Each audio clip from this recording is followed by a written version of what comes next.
In this video, you will learn 5 key opening rules that you can use in your games right away.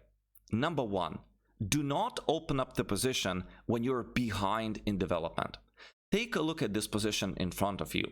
Do you like the move d7 to d5 here for the black pieces? When I ask this question of my new students, usually they say they like this move a lot. We are controlling the center even further. Currently, it's protected enough times not to lose the pawn. But actually, it turns out this is a terrible mistake. White is leading the development by having 3 pieces out and a safe king. On the other hand, black has only 1 piece out and their king is stuck in the center. Therefore, black prefers to keep the position closed, develop their army, and then a move like d5 would be good for them. Let's see what happens when black plays d5. It's a real game where I was playing with the white pieces, and one of my new students in our introductory classes was playing with the black pieces. Well, I took on d5, and I was initiating the opening of the position. He took on d4, we had lots of exchanges, and ask yourselves, if you're happy with the outcome here with the black pieces, you have to defend the pawn on d5, your king will soon be attacked when white plays the rook to e1. In the game, black played bishop to b7. He's unsure how to defend everything already in this position, but they're trying just to defend against the first threats that white is creating. I played rook to e1, black played knight to f6 in order to castle, and it was, I imagine, a shock to the student when after bishop b5 it turns out that it's a checkmate on the board because it's a double check and white wins the game. Rule number 1, do not open up the position prematurely. Let's move on. The second rule is to castle. A lot of players like to think that they will castle only when the danger comes. We castle in chess prophylactically to put the king to safety and involve the rook into play. In this position, black delayed castling by playing another developing move, and they said, well, what bad white can do against it? They will castle just simply on the next move. And I actually found an interesting idea to conduct an attack against uncastled king of blacks. It must have been a true shock when I played the move d5. Perhaps I'm trying to make an argument that this king is not safe after all. I'm taking advantage of the pin that exists on the e file.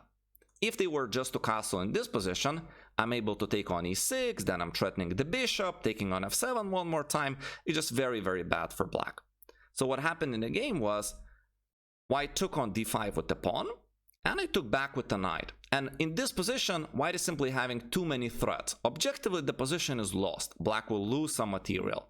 The first threat that I'm creating is simply taking the knight with a check, after which the bishop is lost on d6. What happened in the game was bishop to e5, then I temporarily gave up the exchange by taking on e5 with the rook, queen took on e5, and I have beautiful developing on bishop to f4, which threatens knight c7 fork, winning the full rook in the corner. Black's queen moved away, I had knight to c7, king had to flee to f8, and I saw that maybe checkmate is better than taking the rook in the corner, and white won the game. Remember that in chess we castle prophylactically, not when the position is already getting opened and there are multiple threats against your king. Let's move on to rule number 3. Be flexible. When you know plan in one opening, don't think that it will work against everything. Take a look at what my student has prepared at home on his own and a short game in a similar line against me. He was preparing the Queen's Gambit declined and the so-called Carlsbad variation of it. Pieces go to very natural squares, and he figured a very interesting plan that he saw somewhere online with the fancy move knight e2 instead of knight f3. This is very well known, and in this position white is preparing the move f3 followed by e4. When he was playing against me though, in this position, instead of taking with the pawn, I decided to take with the knight, after which my student tries to force very similar plan, and so they're taking on d5, I took back, and here he makes a very surprising move f3. It's not surprising to him because of what he tried to prepare in the Carlsbad variation, but this is actually not the same. If the student was to follow this up with normal development, like for example knight to f3, e3, bishop d3, I'm sure he would be able to get to a very good middle game. But because he has learned something, he wants to use that in every game and try to force those variations, those ideas to occur. That is not good. It's very inflexible to think like that. When he played f3, I played the move bishop to d6. Of course, he's trying to play this e4, although this position is very different from that previous position. And then I was able to play queen h4, g3, and black is winning some material here. White is just collapsing. Be flexible and make sure that you're following the basic opening principles. Rule number 4. Do not move same piece twice and avoid bringing the queen where she can be attacked. When I show games like this, people think that it cannot be a real game. But I promise you it's a real game, and I see ones like this very often at the beginner level. We're playing with the white pieces, and someone is playing with the black pieces. We're playing the so-called the London system, and our opponent decides to bring out queen early in the game. Well, this is not necessarily a terrible move. It does develop a queen, and she cannot be hit right away, but she first of all takes away the square away from the knight, which can only be super duper active on f6, and also it's possible for us maybe to hit the queen later on and win the so-called tempo. We play the move knight to f3, and they play the move queen to g6. Here we figure out a trap.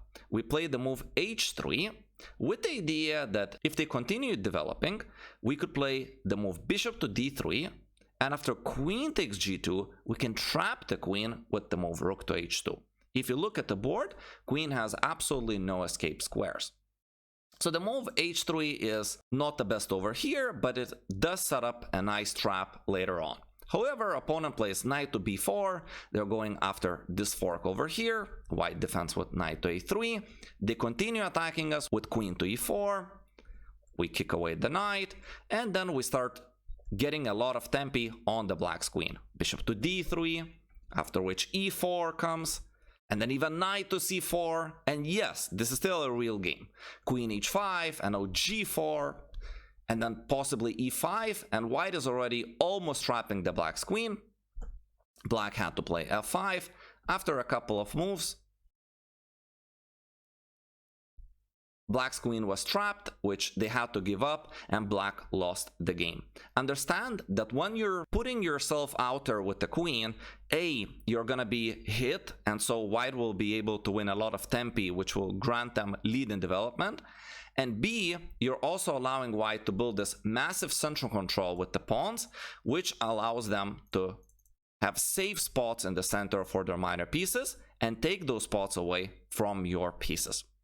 And last but not least, rule number 5, fight for the center. Pawns in the center will shield your pieces from opponent's pawns, as well as chase away your opponent's pieces from the middle.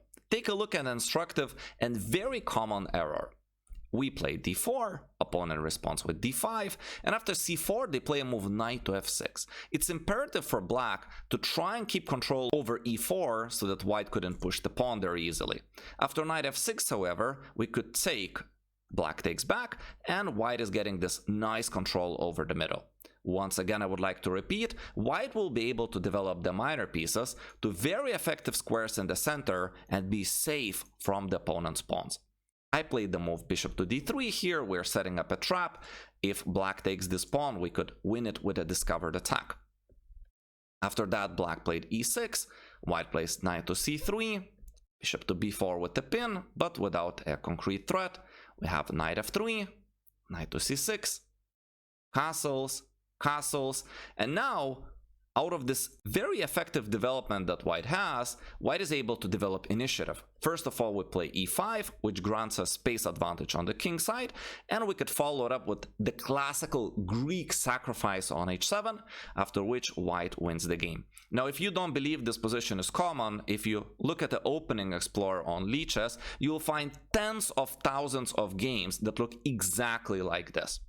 Black's king accepts the sacrifice, and then white has this typical idea of bringing the queen to h5. Note that it's very important that the knight is protected by the bishop. If they go to the g6 square, white is able to play queen to g4 and discover an attack against the king. In the game, they played king to g8, and after that, with queen h5, we're threatening deadly attacks on h7 and f7. One of the variations would be this, rook to e8, and we have lots of checks that lead eventually to a checkmate on the board. White is winning the game. Hope you enjoyed the class. You can consider hiring me as your personal online chess coach. My contacts are on the right. Thank you for watching and see you in the next class.